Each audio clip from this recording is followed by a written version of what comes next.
बैसाख मास कथा अध्याय 11 भगवत भक्ति के लक्षण तथा वैशाख स्नान की महिमा। हरे कृष्णा, राधे राधे। अम्बरीश बोले, मुनि श्रेष्ठ, आपने बड़ी अच्छी बात बताई, इसके लिए आपको धन्यवाद। आप संपूर्ण लोकों पर अनुग्रह करने वाले हैं। आपने भगवान विष्णु के सगुण एवं निर्गुण ध्यान का वर्णन किया। अब आप भक्ति का लक्षण बताइए। साधुओं पर कृपा करने वाले महर्षि, मुझे यह समझाइए कि किस मनुष्य को कब, कहाँ, कैसी और किस प्रकार की भक्ति करनी चाहिए। सूत जी कहते हैं, राजाओं में श्रेष्ठ महाराज अम्बरीश के ये वचन सुनकर देव ऋषि नारद जी को बड़ी प्रसन्नता हुई। वे उनसे बोले, राजन सुनो, भगवान की भक्ति समस्त पापों का नाश करने वाली है। मैं तुमसे उस भक्ति का भली भांति वर्णन करता हूँ। भक्ति अनेकों प्रकार की बताई गई है, मानसी, वाचिकी, कायिकी, लौकिकी तथा आध्यात्मिकी। ध्यान, धारणा, बुद्धि तथा वेदार्थ के चिंतन द्वारा जो विष्णु को प्रसन्न करने वाली भक्ति की जाती है, उसे मानसी भक्ति कहते हैं। दिन रात अविश्रांत भाव से वेदों मंत्रों के उच्चारण, जप तथा आरण्यक आदि के पाठ द्वारा जो भगवान की प्रसन्नता का संपादन किया जाता है, उसका नाम वाचिकी भक्ति है। व्रत, उपवास और नियमों के पालन तथा पांचों इंद्रियों के संयम द्वारा की जाने वाली आराधना, यानी कि शरीर से साध्य होने के कारण कायिकी भक्ति कही गई है।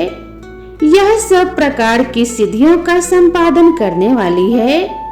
पाद्य, अर्ध आदि उपचार, नृत्य, वाद, गीत, जागरण तथा पूजन आदि के द्वारा जो भगवान की सेवा की जाती है, उसे लौकिकी भक्ति कहते हैं। ऋग्वेद, यजुर्वेद और सामवेद के जप संहिताओं के अध्ययन आदि तथा भविष्य की आहुति, यज्ञ, याग आदि के द्वारा की जाने वाली उपासना का नाम वैदिकी भक्ति है। विज्ञ पुरुषों ने अमावस्या, पूर्णिमा तथा विषुव, तुला और मेष की संक्रांति आदि के दिन जो याग करने का आदेश दिया है, वह वैदिकी भक्ति का साधक है। अब मैं योगजन्य आध्यात्मिकी भक्ति का भी वर्णन करता हूँ, सुनो। योगज भक्ति का साधक सदा अपनी इंद्रियों को संयम में रखकर प्राणायाम पूर्वक ध्यान किया करता है, विषयों से अलग रहता है। वह ध्यान में देखता है भगवान का मुख अनंत तेज से उद्दीप्त हो रहा है। उनकी कटी के ऊपरी भाग तक लटका हुआ यज्ञोपवीत शोभा पा रहा है। उनका शुक्ल वर्ण है, 4 भुजाएं हैं। उनके हाथ में वरद एवं अभय की मुद्राएं हैं। वे पीत वस्त्र धारण किए हुए हैं तथा उनके नेत्र अत्यंत सुंदर हैं। वे प्रसन्नता से परिपूर्ण दिखाई देते हैं। राजन, इस प्रकार योग युक्त पुरुष अपने हृदय में परमेश्वर का ध्यान करता है। जैसे प्रज्वलित अग्नि काष्ठ को भस्म कर डालती है, उसी प्रकार भगवान की भक्ति मनुष्य के पापों का तत्काल दग्ध कर देती है। भगवान श्री विष्णु की भक्ति साक्षात सुधा का रस है, संपूर्ण रसों का एकमात्र सार है। इस पृथ्वी पर मनुष्य जब तक उस भक्ति का श्रवण नहीं करता, उसका आश्रय नहीं लेता, तभी तक उसे सैकड़ों बार जन्म, मृत्यु और जरा के आघात से होने वाले नाना प्रकार के दैहिक दुख प्राप्त होते हैं। यदि महान प्रभावशाली भगवान अनंत का कीर्तन और स्मरण किया जाए, तो वे समस्त पापों का नाश कर देते हैं। ठीक उसी तरह जैसे वायु मेघ का तथा सूर्य देव अंधकार का विनाश कर डालते हैं। राजन, देव पूजा, यज्ञ, तीर्थ स्नान, वाता अनुष्ठान, तपस्या और नाना प्रकार के कर्मों से भी अंतःकरण की वैसी शुद्धि नहीं होती जैसी भगवान अनंत का ध्यान करने से होती है। नरनाथ, जिनमें पवित्र यश वाले तथा अपने भक्तों को भक्ति प्रदान करने वाले विशुद्ध स्वरूप भगवान श्री विष्णु का कीर्तन होता है, वे ही कथाएं शुद्ध हैं तथा वे ही यथार्थ, वे ही लाभ पहुंचाने वाली और वे ही हरि भक्तों के कहने पर सुनने योग्य होती हैं। भूमंडल के राज्य का भार संभालने वाले धीर चित महाराज अम्बरीश, तुम धन्य हो, क्योंकि तुम्हारा हृदय पुरुषोत्तम के ध्यान में एकतान हो रहा है तथा सौभाग्य लक्ष्मी से सुशोभित होने वाली तुम्हारी नैष्ठिक बुद्धि श्री कृष्ण चंद्र की पुण्यमयी लीलाओं के श्रवण में प्रवृत्त हो रही है। भूपति भक्तों को वरदान देने वाली अविनाशी भगवान श्री विष्णु की भक्ति पूर्वक आराधना किए बिना अहंकार वश अपने को ही बड़ा मानने वाले पुरुष का कल्याण कैसे होगा।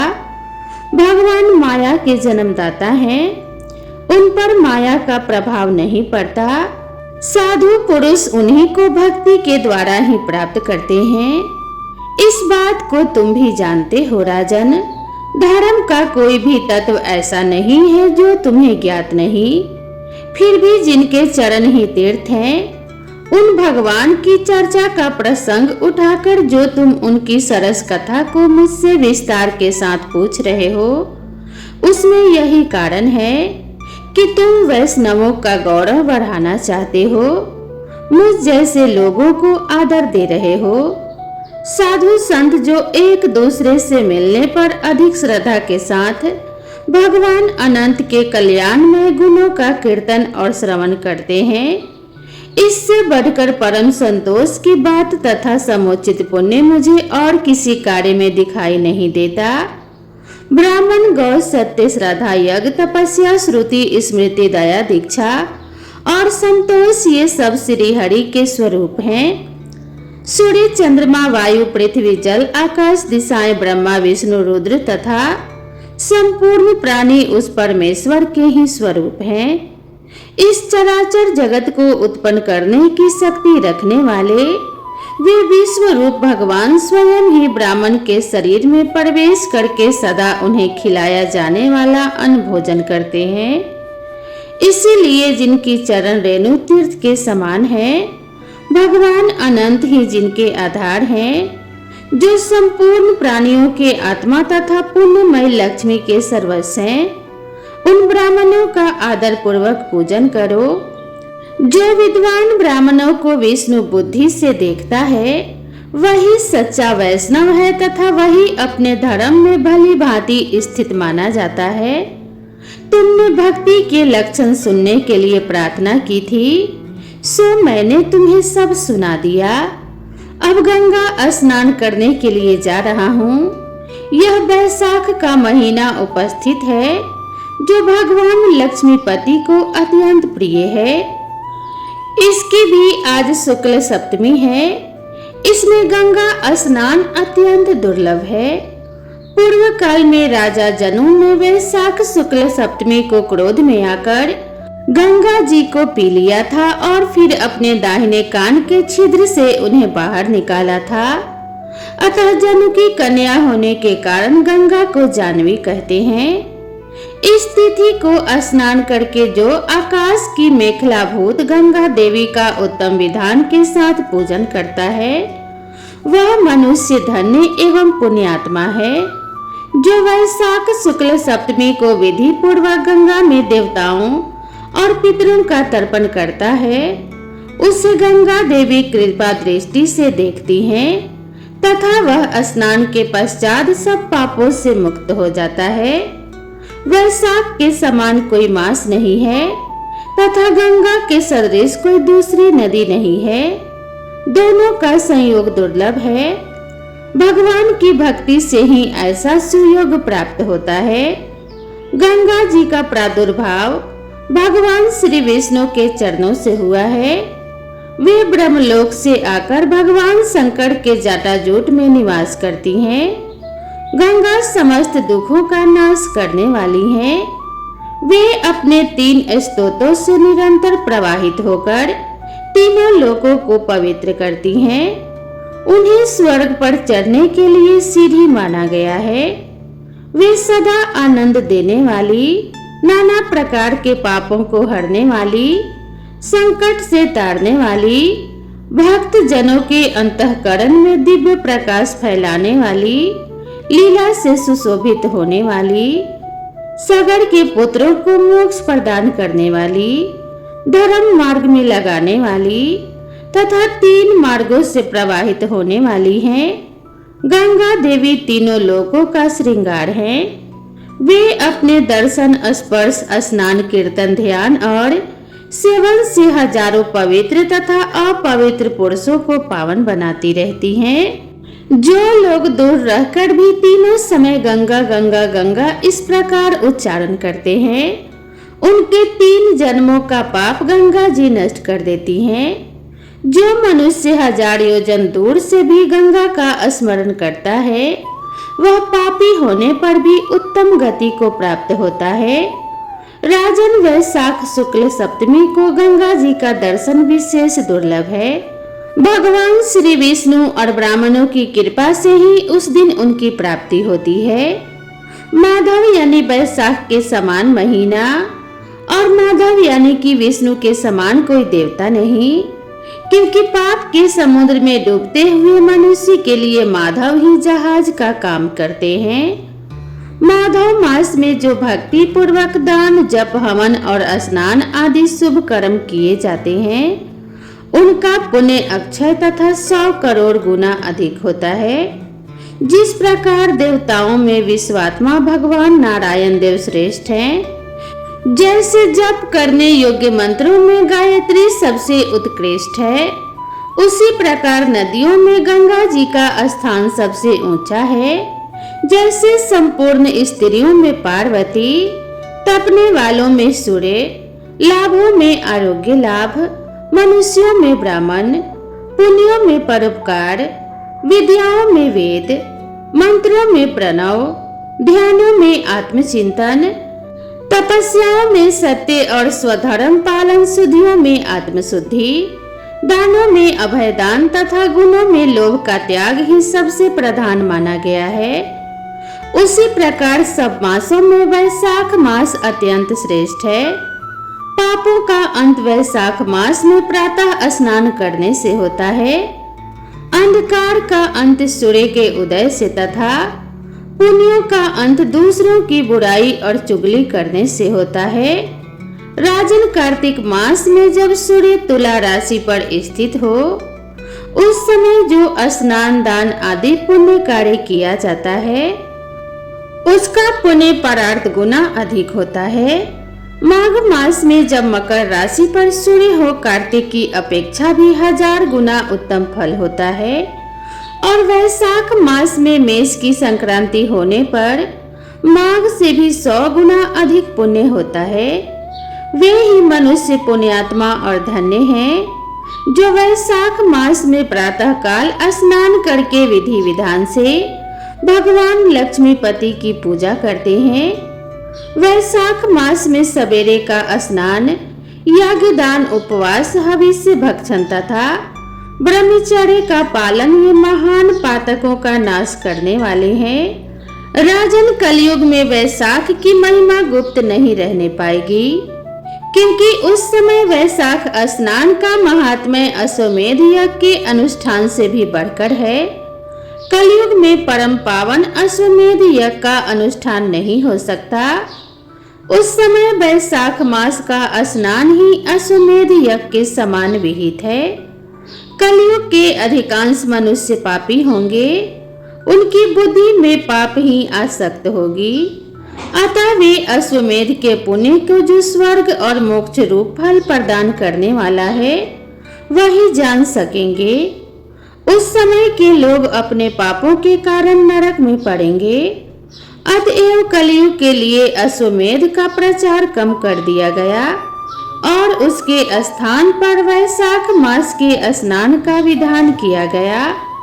तो दोस्तों, यहाँ पर यह अध्याय समाप्त होता है। आगे की कथा हम अगले अध्याय में सुनेंगे। तो प्रेम से बोलिए भगवान श्री हरि विष्णु और माता लक्ष्मी की जय। दोस्तों, आज बुधवार का दिन है और वीडियो को समाप्त करने से पहले हम भगवान गणेश की एक कथा सुनेंगे और जानेंगे कि भगवान गणेश को तुलसी क्यों नहीं चढ़ाया जाता।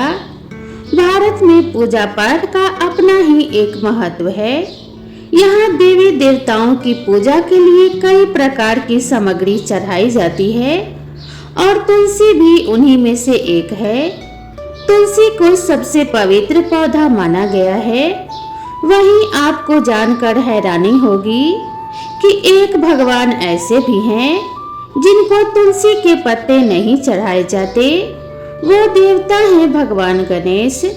इसके पीछे एक रोचक तथ्य को जानने के लिए चलिए इस कहानी को सुनते हैं। एक बार की बात है, भगवान गणेश गंगा के किनारे तपस्या कर रहे थे। उसी दौरान देवी तुलसी अपनी शादी की इच्छा मन में लिए यात्रा पर निकली। यात्रा के दौरान उनकी नजर गंगा किनारे तपस्या करते हुए भगवान गणेश पर पड़ी। भगवान गणेश एक सिंहासन पर बैठकर तपस्या कर रहे थे। उनके पूरे शरीर पर चंदन लगा हुआ था। उन्होंने जेवर पहने थे और फूलों की माला पहने हुई थी। भगवान गणेश को देख देवी तुलसी आकर्षित हो गई और उनके सामने शादी का प्रस्ताव रखा। देवी तुलसी द्वारा तपस्या भंग होने से भगवान गणेश गुस्से में आ गए और शादी का प्रस्ताव ठुकरा दिया। इस बात से देवी तुलसी को भी गुस्सा आ गया। उन्होंने भगवान गणेश को श्राप दिया कि उनकी 2 शादी होगी, वो भी उनकी इच्छा के बिना। इससे भगवान गणेश और क्रोधित हो गए और उन्होंने भी देवी तुलसी को श्राप दिया कि उनकी शादी किसी असुर से होगी। यह सुनकर देवी तुलसी बहुत दुखी हुई और उन्हें अपनी गलती का एहसास हुआ। उन्होंने भगवान गणेश से माफी मांगी। भगवान गणेश ने माफी को स्वीकार किया और कहा कि श्राप तो वापस नहीं लिया जा सकता है, लेकिन तुम भगवान विष्णु और श्री कृष्ण की प्रिय बनोगी। भविष्य में तुम्हें पवित्र पौधे के रूप में पूजा जाएगा, लेकिन तुम्हें मेरी पूजा में शामिल नहीं किया जाएगा। इस प्रकार से भगवान श्री गणेश की पूजा में तुलसी को शामिल नहीं किया जाता। भगवान गणेश को सभी चीजों का भोग लगाया जाता है, लेकिन तुलसी की पत्तियां उनके किसी भी भोग में नहीं चढ़ाई जाती। तो यह थी भगवान श्री गणेश की पूजा में तुलसी का शामिल न होने का कारण। तो दोस्तों, आज की वीडियो को यहीं पर समाप्त करते हैं। भगवान श्री गणेश, माता लक्ष्मी, भगवान श्री विष्णु और माता तुलसी की कृपा आप सभी भक्तों पर बनी रहे। आप सभी का सर्वदा कल्याण हो। इसी कामना के साथ आज के वीडियो को समाप्त करते हैं। मिलते हैं इसी तरह की नई कथा और नई कहानी के साथ। तब तक आप सभी दोस्तों से निवेदन है कि वीडियो पसंद आए तो वीडियो को लाइक करें। चैनल पर पहली बार आए हैं तो चैनल को सब्सक्राइब करना ना भूलें। तो मिलते हैं नेक्स्ट वीडियो में। तब तक के लिए राधे राधे।